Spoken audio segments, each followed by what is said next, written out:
Olá, fera! Aqui nessa questão nós temos uma certa massa de gás que ele até diz que vai ser mantida constante. Ele vai transferir essa mesma massa de gás para outro recipiente. Então a gente já pode dizer que o número de mols aqui no início, ó, o N0 aqui no início se mantém constante, no final o mesmo valor, beleza? Ele levou a mesma massa de gás. Mantendo a massa, ele mantém a quantidade do gás que é representada aqui pelo número de mols.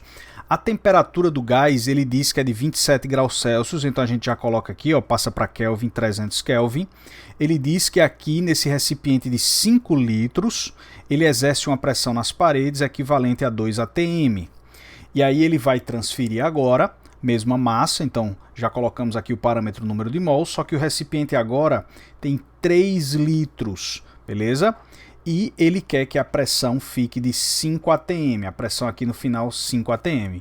E ele quer saber qual vai ser a temperatura final do gás. Ó. Para tanto, a que temperatura deve se elevar o gás? Então, para que temperatura vai ficar aqui no final? Então, a questão clássica de transformação gasosa, em que ele vai manter também o mesmo número de mols. Ó. Lembre que eu gosto de trabalhar com a lei geral das transformações gasosas, incluindo o número de mols. A gente viu isso em aula. Ó.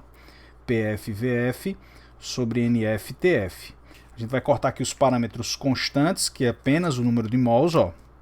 Cortar o N com o N, e a gente vai ficar com aquela versão mais clássica, né? P0V0 sobre T0. Então a pressão do início 2, o volume do início 5 litros, temperatura 300 Kelvin. Lembre que a única obrigatoriedade que a gente tem aqui é na temperatura que tem que estar em Kelvin. Pressão e volume, basta que os dois lados estejam nas mesmas unidades.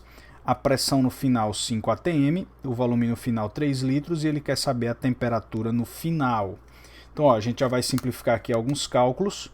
O 5 com o 5, o 2 com o 300 dá 150 e a temperatura final aqui ó, vai dar 150 vezes 3. Está aqui, ó, temperatura final 150 vezes 3, que é 450 Kelvin. Se a gente, por acaso, pegar esse 450 e subtrair por 273, a gente vai ter essa mesma temperatura em graus Celsius, tá bom? 177 graus Celsius. Qualquer uma dessas duas respostas está correta. Como ele não exigiu que a gente colocasse nem em Kelvin nem em graus Celsius, eu estou colocando as duas aqui. Um forte abraço e até a próxima.